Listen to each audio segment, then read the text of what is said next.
Assalamualaikum warahmatullahi wabarakatuh. Hai semuanya. Saya dari kelompok 6 akan memaparkan materi tentang konsep Pancasila sebagai nilai dasar pengembangan IPTEK. Pembahasan pertama yaitu A. Kemajuan ilmu, pengetahuan, dan teknologi atau IPTEK.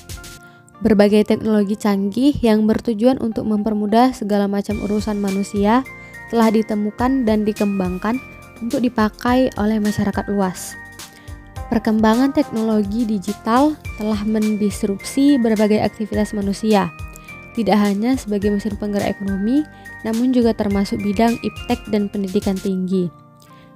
Pengembangan IPTEK tidak terlepas dari situasi yang melingkupinya.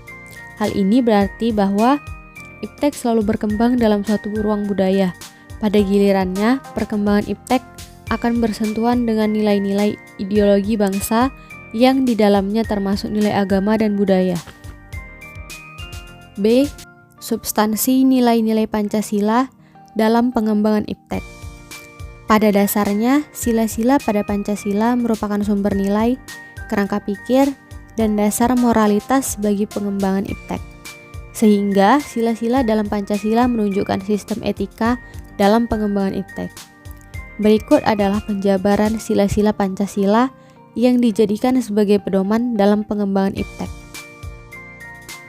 Pertama, sila ketuhanan yang Maha Esa. Maksudnya ialah mengimplementasikan ilmu pengetahuan, mencipta pertimbangan antara rasional dengan irasional, antara akal, rasa, dan kehendak.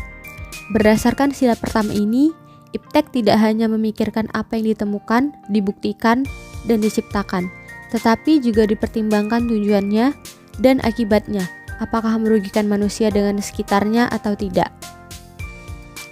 Kedua, sila kemanusiaan yang adil dan beradab. Maksudnya ialah memberikan dasar-dasar moralitas bahwa manusia dalam pengembangan IPTEK haruslah secara beradab.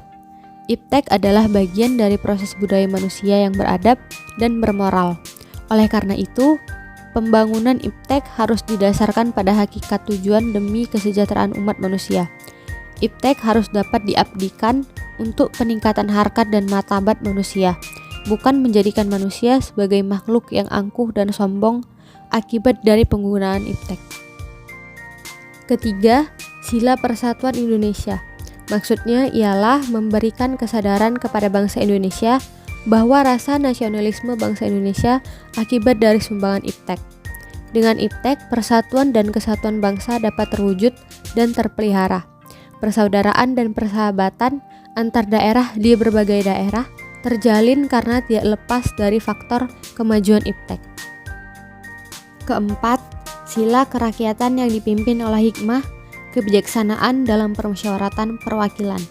Maksudnya ialah mendasari pengembangan IPTEK secara demokratis.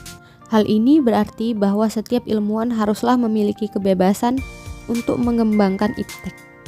Selain itu, dalam pengembangan IPTEK, setiap ilmuwan juga harus menghormati dan menghargai kebebasan orang lain dan harus memiliki sikap yang terbuka. Artinya, terbuka untuk dikritik, dikaji ulang maupun dibandingkan dengan penemuan teori lainnya. Terakhir, yang kelima, sila keadilan sosial bagi seluruh rakyat Indonesia. Maksudnya ialah kemajuan IPTEK harus dapat menjaga keseimbangan dan keadilan dalam kehidupan kemanusiaan, yaitu keseimbangan dan keadilan dalam hubungannya dengan dirinya sendiri, manusia dengan Tuhannya, manusia dengan manusia lain, manusia dengan masyarakat, bangsa dan negara, serta manusia dengan lingkungannya. Selanjutnya, C. Latar belakang munculnya IPTEK. Pendidikan dan IPTEK mempunyai kaitan yang sangat erat. Seperti diketahui, IPTEK menjadi bagian utama dalam isi pengajaran. Dengan kata lain, pendidikan berperan sangat penting dalam perkembangan IPTEK. Keterkaitan tersebut menyebabkan tersedianya informasi empiris yang cepat dan tepat yang akan bermuara pada kemajuan teknologi pendidikan. Dari sisi lain, pendidikan formal telah berkembang sedemikian rupa sehingga menjadi suatu lingkup kegiatan yang luas dan beragam. Selain itu, khususnya dalam pembelajaran, ada beberapa manfaat yang dapat diperoleh dari perkembangan IPTEK, yaitu 1. Pembelajaran menjadi lebih efektif, simulatif, dan menarik. Kedua, dapat menjelaskan sesuatu yang sulit atau kompleks. 3. Mempercepat proses yang lama. 4. Menghadirkan peristiwa yang jarang terjadi. 5. Menunjukkan peristiwa yang berbayar dan di luar jangkauan. Adapun juga tantangan Pancasila sebagai dasar pengembangan iptek di Indonesia yaitu 1. Kapitalisme yang sebagian menguasai perekonomian dunia, termasuk Indonesia. Yang kedua, globalisasi yang menyebabkan lemahnya daya saing bangsa Indonesia dalam pengembangan iptek. 3. Konsumerisme menyebabkan negara Indonesia menjadi pasar bagi produk teknologi negara lain yang lebih maju ipteknya.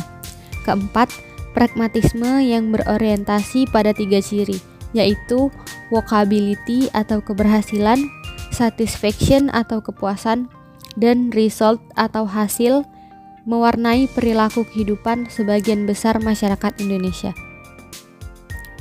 Terima kasih saya ucapkan kepada para audiens. Mohon maaf bila ada salah kata. Wabillahi taufiq wal hidayah. Wassalamualaikum warahmatullahi wabarakatuh.